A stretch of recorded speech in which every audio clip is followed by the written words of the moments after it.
그때 예수님께서 제자들에게 말씀하셨다. 해와 달과 별들에는 표징들이 나타나고 땅에서는 바다와 거센 파도 소리에 자지러진 민족들이 공포에 휩싸일 것이다. 사람들은 세상에 닥쳐오는 것들에 대한 두려운 예감으로 까무러칠 것이다. 하늘의 세력들이 흔들릴 것이기 때문이다. 그때 사람의 아들이 권능과 큰 영광을 떨치며 구름을 타고 오는 것을 사람들이 볼 것이다. 이러한 일들이 일어나기 시작하거든 허리를 펴고 머리를 들어라. 너희의 속량이 가까웠기 때문이다. 너희는 스스로 조심하여 방탕과 만취와 일상의 근심으로 너희 마음이 물러지는 일이 없게 하여라. 그리고 그날이 너희를 덫처럼 갑자기 덮치지 않게 하여라. 그날은 온 땅 위에 사는 모든 사람에게 들이닥칠 것이다. 너희는 앞으로 일어날 이 모든 일에서 벗어나 사람의 아들 앞에 설 수 있는 힘을 지니도록 늘 깨어 기도하여라. 주님의 말씀입니다.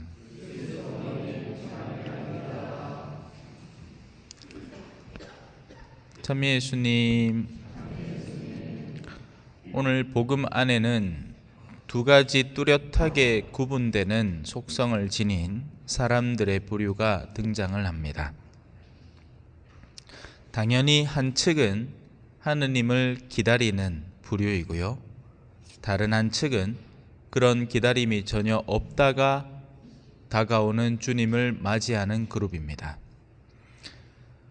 먼저 자지러지는 그룹부터 봅시다.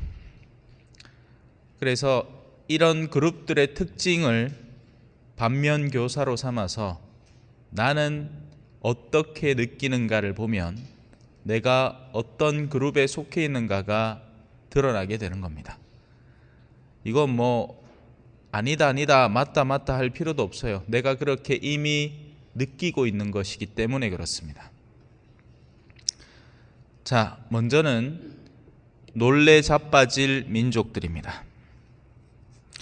이들의 특징은 공포입니다. 세상에는 여러 가지 공포스러운 소식들이 있죠. 지금 얼마 전에 공포스러웠던 소식은 눈 소식이었습니다. 그죠? 50몇 중 추돌 사고가 났느니, 아니면 사람이 눈 치우다가 깔려 죽었다느니, 이런 기사들이 우리의 내면에 숨어있는 공포를 자극하곤 합니다. 이들은 준비되지 않은 겁니다. 영원이라는 세상을 맞이할 준비보다도 내가 상실하고 잃을 것에 대한 두려움이 더 큰 사람들, 그러니 그날이 오면 공포가 우선적으로 나를 찾아오는 사람들이 되는 거죠. 다음 구절 안에서 보듯이 이들의 특징은 방탕, 만취, 그리고 일상의 근심입니다. 신부님, 저는 방탕하지도 않았고요, 술에 미친 척 취해본 적도 없습니다. 그러니 괜찮겠네요. 여기서 말하는 방탕과 만취라는 것은 술에 대한 이야기가 아니라 영성적인 이야기입니다. 방탕이라는 것은 하느님을 잃고 길 잃은 채 살아가는 사람들을 말합니다. 예를 들어서 내가 서울대를 가겠다. 언뜻 길이 있어 보이죠? 하지만 서울대를 왜 가고 싶니? 라고 물었을 때 돈 벌어야죠. 서울대 가야지 좋은 직장 얻죠. 그래야지 다른 사람들한테 인정받죠. 이런 식의 대답이면 사실 길을 잃은 사람이고 방탕한 사람입니다. 결과가 어떻겠어요? 남보다 낫고자, 남보다 더 뛰어나고자 달려가는 사람인 겁니다. 그러면 그곳에서는 최종적으로는 추락하고 낙하하는 일밖에 없습니다. 거기에는 안정도 없고 평화로움도 없습니다. 바로 그게 방탕이죠. 만취도 사실 비슷합니다. 세상이라는 것에 취해 있는 사람들이 만취 상태로 살아가는 겁니다. 사람이라는 존재는 원천적으로 초월적인 영역을 추구하고 탐하도록 만들어졌는데 그 관계성을 끊어버리고 세상에 취해 사는 겁니다. 그럼 어떤 얘기를 하느냐? 우리 임신했는데 내가 지금 아직 해야 될 일도 많이 남았고 사회적인 신분도 있고 또 아이를 키우는 게 경제적으로 많이 힘드니까 지워버리자. 이 사람은 세상이라는 사고에 만취되어 있는 상태입니다. 세상에서는 그래도 됩니다. 세상 사람들은 자기 하고 싶은 대로 하고 살아갑니다. 하지만 하느님에게 깨어있는 사람이라면, 취해 있지 않은 사람이라면 자신이 하는 일이 영원 안에서 어떤 결과로 다가오는지 알기 때문에 감히 생각도 못합니다. 다른 예를 들어 드릴까요?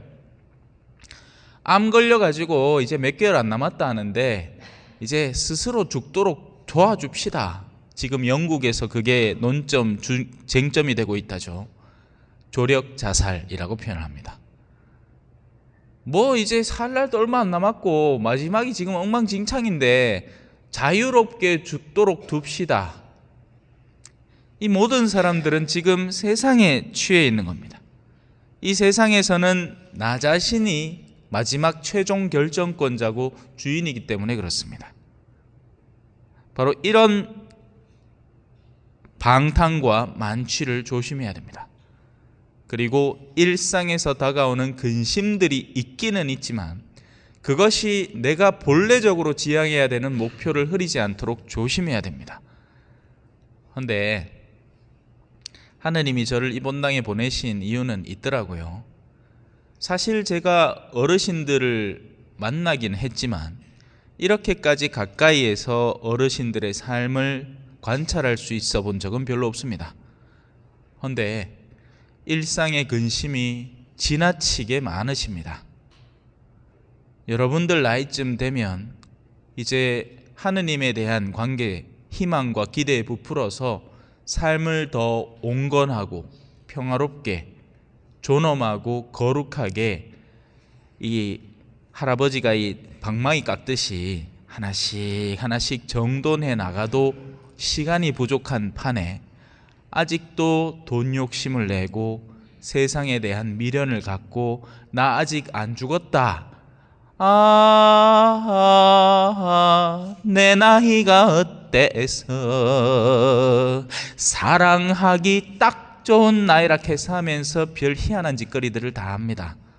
그나마 뭐 여기는 덜하겠지만 도심지 본당에서는 그런 일들이 더 비일비재하게 일어나겠죠.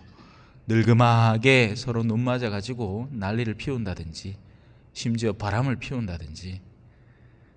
여기는 넘사스러워서라도 그렇게는 못하겠죠. 하지만 할 사람은 또 다 합니다. 그죠? 네. 자, 이제 마지막으로 하나만 더 짚읍시다. 자, 이 취해 있는 민족, 공포에 자지러지는 민족에게는 하나 중요한 게 있습니다. 그날이 너희를 덫처럼 덮치는 게 그들의 특징 가운데 하나입니다. 상상도 하지 않았던 순간에, 전혀 예상치도 못한 순간에 말 그대로 죽음이 나를 덮치게 되는 겁니다. 그래서 그들은 전혀 준비되지 않은 상태로 죽음 이후에 돌입하게 됩니다. 상상만 해도 끔찍하지 않나요? 아니면 상상 자체가 별로 안 되시나요? 하느님이라는 분이 나에게 다가와서 나에게 손을 내미는 순간에 내가 준비되지 않아서 그 손을 놓쳐버리는 겁니다. 여러분, 기차 같은 거 놓쳐보신 적 있으세요? 저는 서울에 특강을 하러 자주 다니기 때문에 갈 때는 아예 그냥 여유를 두고 목적지에 도달하게끔 하고, 올 때도 가능하면 여유를 많이 두고 해서 이제 여기 또 저녁 미사에 와야 되니까, 그죠? 그런데 그러다가 어떨 때는 아슬아슬하게 세이프 하는 때가 있습니다.